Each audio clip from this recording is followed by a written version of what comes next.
اتوار جو ہے آج مکمل ہوگا اور کل سے انشاءاللہ العزیز 10ویں ربیع کا آغاز ہوگا۔ یہ ہمارے لیے تھوڑے سے عرصے میں بہت بڑی کامیابی ہے کہ اللہ تعالیٰ نے ہمیں اس منزل تک پہنچنے کے لیے صحت سے بھی نوازے رکھا، وقت بھی عطا کرتا رہا اور سمجھنے سمجھانے کا موقع بھی ملتا رہا۔ اور یقیناً یہ سورہ بقرہ یہ وہ سورہ مبارکہ ہے کہ جس کو حضرت عمر فاروق رضی اللہ تعالیٰ عنہ جیسی شخصیت نے 2 سال کے عرصے میں حضور صلی اللہ علیہ وسلم سے سیکھا تھا۔ 2 سال سورہ بقرہ آپ سیکھتے رہے اور آپ اندازہ کریں کہ پڑھنے والا عمر فاروق ہو اور پڑھانے والا محمد مصطفیٰ ہو، یعنی شاگرد جو ہے وہ حضرت عمر فاروق ہو اور حضور صلی اللہ علیہ وسلم استاد ہو، اور 2 سال سورہ بقرہ پڑھاتے پڑھاتے گزرے ہو تو میرے پاک نبی نے کتنا علم کا سمندر ہوگا جو حضرت عمر فاروق کے سینے میں منتقل کیا ہوگا۔ اور اسی وجہ سے جب حضرت عمر فاروق رضی اللہ تعالیٰ عنہ نے یہ سورہ بقرہ مکمل کی تو سورہ بقرہ کے مکمل ہونے پر آپ نے 10 اونٹ ذبح کر کے اللہ کا شکر ادا کیا۔ سبحان اللہ۔ یہ سورہ بقرہ کا علم عطا فرمایا، تو اس لیے ہمارے لیے یہ بڑے قیمتی لمحات ہوتے ہیں اور درجہ بدرجہ ہم اس کے اختتام کی طرف جا رہے ہیں۔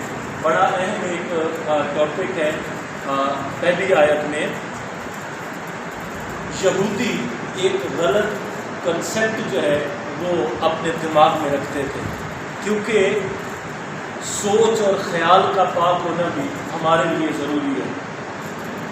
کوئی بھی عمل اور کوئی بھی ایکشن اس وقت تک وجود میں نہیں آتا جب تک اس کے پیچھے کوئی خیال، فکر اور نظریہ نہ ہو۔ اگر بنیاد نظریے کی ٹھیک ہو جائے تو پھر الفاظ بھی ٹھیک ہوتے ہیں اور پھر اس کا ایکشن اور عمل بھی ٹھیک ہوتا ہے۔ یعنی کسی بھی نیک عمل یا برے عمل کے پیچھے جو اصل بنیاد ہوتی ہے وہ سوچ ہوتی ہے، خیال ہوتا ہے، فکر ہوتی ہے، نظریہ ہوتا ہے، عمل بعد میں ہوتا ہے۔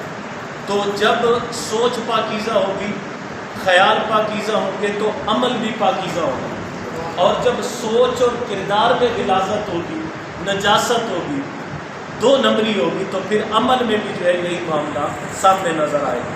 اور انسان کی حقیقت سچا یا جھوٹا یہ اس وقت ہوتی ہے کہ جب وہ تنہائی میں سوچتا ہے، یعنی جو سچائی میں سوچتا ہے نا وہی سچ ہے اور وہی حقیقت ہے۔ اگر وہ تنہائی میں پاک ہے تو پھر بحمدللہ تعالیٰ مجمع میں بھی پاک ہے، اور تنہائی میں یہ اس کا ضمیر اس کو بتائے گا کہ میں ٹھیک سوچ رہا ہوں یا غلط سوچ رہا ہوں۔ تو ایک غلط اور جاہلانہ نظریے کے حامل تھے یہودی لوگ، اور بدقسمتی سے وہ آج ہمارے معاشرے میں بھی جو ہے پایا جاتا ہے۔ میں اس کی طرف آپ کی نشاندہی کرتا ہوں۔ ان کے اس غلط نظریے اور سوچ کے بارے میں اللہ نے فرمایا، قالوا، وہ کہتے تھے، لن تمسنا النار الا ایاما معدودہ، کہتے تھے کہ ہمیں دوزخ کی آگ نہیں چھوئے گی مگر گنتی کے چند دن۔ وہ کہتے تھے کہ اگر ہم غلط ہیں تو چند دن دوزخ کی آگ میں رہیں گے اور پھر نکل کے ہم جنت میں آ جائیں گے۔ اب اللہ نے کیا فرمایا، قل، اے میرے محبوب ان سے پوچھیں، ان سے دلیل مانگیں، اتخذتم عند اللہ عہدا، کیا اللہ نے تمہارے ساتھ کوئی وعدہ کر رکھا ہے اس بات کا؟ یعنی اللہ نے تمہیں کوئی سرٹیفکیٹ دے رکھا ہے کہ 7 دن یا 7 مہینے 7 سال دوزخ میں رہو گے اور بعد میں جنت میں آ جاؤ گے؟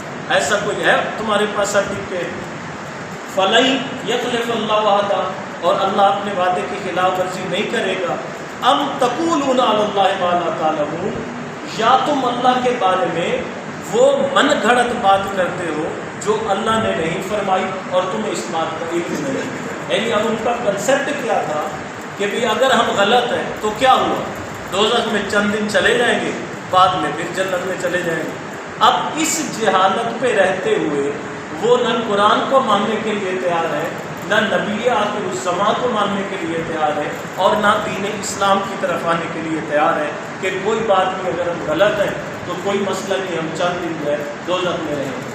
اور یہی نظریہ ایک مختلف طریقے سے آج ہمارے مسلمانوں میں بھی موجود ہے۔ یہاں پر بھی ایسی ایڈمیں موجود ہیں جو کہتی ہیں کہ سانو اللہ نے عذاب دے کے ہی کرنا، ٹھیک ہے، جانے یا علی، ٹھیک ہے نا، بس میں تے فلاں تے ہاتھی چھات دے دیتا ہے، نان سٹاپ جنت ہے، ٹھیک ہے. تو یہ جہلان اور مطلب بڑے گج بج کے نبی نے موجہ نہیں رکھے سونے، ٹھیک ہے، ایسا معاملہ اسلام کا نہیں ہے. اور یہ جو میں نعت آپ کو کہہ رہا ہوں نا، یہ نہ پڑھا کرو نہ سنا کرو. یہ علی گل کے نبی نے موجہ نہیں رکھے سونے، یہ نہ نعت ہے اور نہ یہ کوئی قرآن کی بات ہے نہ حدیث کی بات ہے.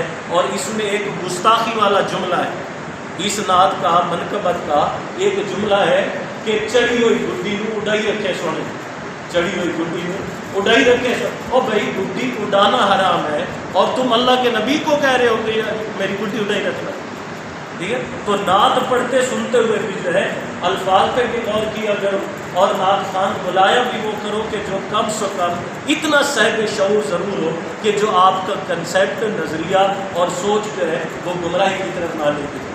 تو وہ یہودی کہتے تھے لگی نے موجہ لے رکھے سونے، اور اگر دوزخ میں جانا بھی پڑا تو چند دن جائیں گے اور پھر بعد میں جنت میں آ جائیں گے، ٹھیک ہے.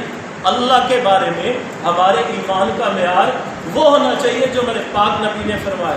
حضور نے فرمایا الایمان بین الخوف والرجاء، کہ ایمان خوف اور امید کے درمیانے درجے کا نام ہے. خوف بھی ہو اور امید بھی ہو. یہ نہیں ہے کہ بالکل انسان اتنا بے خوف ہو جائے، بے لگام ہو جائے اور جو مرضی اس کے دل میں آئے کرتا جائے اور کہے کہ من سے کچھ بھی نہیں ہوگا، ٹھیک ہے، اللہ نے فلانے میں بخش دیتا سی، فلانے میں بخش دیتا سی، میں بھی بخشا نہیں. یہ بے خوفی یہ بھی اسلام کا نظریہ نہیں ہے. اور پھر ہے نا امید ہو جانا، کہ اللہ سے بالکل بندہ نا امید ہو جائے، یہ بھی غلط ہے. اب اس کی مزید وضاحت میں حضرت صدیق اکبر کی بات سے کرتے ہیں. حضرت صدیق اکبر رضی اللہ تعالیٰ عنہ اپنے بارے میں فرماتے ہیں، یہ کون صدیق اکبر ہے؟ حضرت اما عائشہ فرماتی ہیں کہ آقا کریم میری گود میں سر رکھ کے لیٹے ہوئے تھے اور آپ آسمان کی طرف دیکھ رہے تھے. میں نے پوچھا یا رسول اللہ کیا ایسا کوئی خوش نصیب ہے کہ جس کی نیکی آسمان کے تاروں کے برابر ہے؟ تو آقا کریم نے فرمایا ہاں، میری امت میں اگر وہ شخص ہے تو عمر فاروق ہے کہ جس کی نیکی آسمان کے تاروں کے برابر ہے. حضرت اما عائشہ نے یہ بات سنی نا، آپ کے چہرے پہ پریشانی آ گئی، ٹھیک ہے. اس لیے آپ یہ سمجھ رہی تھی کہ شاید میرے نبی میرے باپ حضرت صدیق کے بارے میں بتائیں گے، اور آقا کریم نے جو ہے حضرت عمر فاروق کا کہہ دیا. تو جب آقا کریم نے حضرت عائشہ کے چہرے پر پریشانی دیکھی نا، تو حضرت صدیق اکبر کے بارے میں آقا کریم صلی اللہ علیہ وسلم نے فرمایا اے عائشہ پریشان نہ ہو، حضرت عمر فاروق کی ساری نیکیاں وہ تیرے باپ حضرت صدیق اکبر کی غار کی نیکی کے برابر بھی. سبحان اللہ. اما عائشہ خوش ہو گئی. اب وہ صدیق اکبر فرماتے ہیں کہ جس کی نیکیاں حضرت عمر فاروق کی ستاروں کی نیکیوں سے بھی بڑھ کر ہے، وہ اپنے بارے میں فرماتے ہیں اگر قیامت کے دن اللہ نے یہ کہہ دیا کہ سوائے ایک بندے کے سارے جنت میں چلے جاؤ، حضرت صدیق اکبر فرماتے ہیں مجھے ڈر ہے کہ جس ایک کو روکا جائے گا وہ میں ہوں گا، جس ایک کو روکا جائے گا میں ہوں گا، باوجود اس کے کہ جنت کی بشارت ملی ہوئی. خوف یہ ہے کہ اگر اللہ اعلان کرے سب جنت میں چلے جاؤ اور ایک نہ جائے تو مجھے ڈر ہے کہ شاید مجھے روک دیا جائے. اور امید کیا ہے؟ آپ فرماتے ہیں کہ سوائے ایک بندے کے باقی سب دوست کی ہیں، تو آپ فرماتے ہیں مجھے امید ہے کہ وہ جو ایک جنتی ہوگا وہ میں ہوں. کیا میں ہوں؟ تو یہ ہے خوف اور امید. تو اس لیے ایسے من گھڑت نعروں میں اور ایسی من گھڑت باتوں سے اپنا نظریہ اور سوچ جو ہے اللہ اور اس کے رسول کے قاعدے اور قانون کے خلاف نہ بنایا کرے کہ جس سے آپ جو ہے ایک غلط سوچ اور نظریے کی بنا پہ اپنے ایمان کو جو ہے خطرے میں ڈالیں.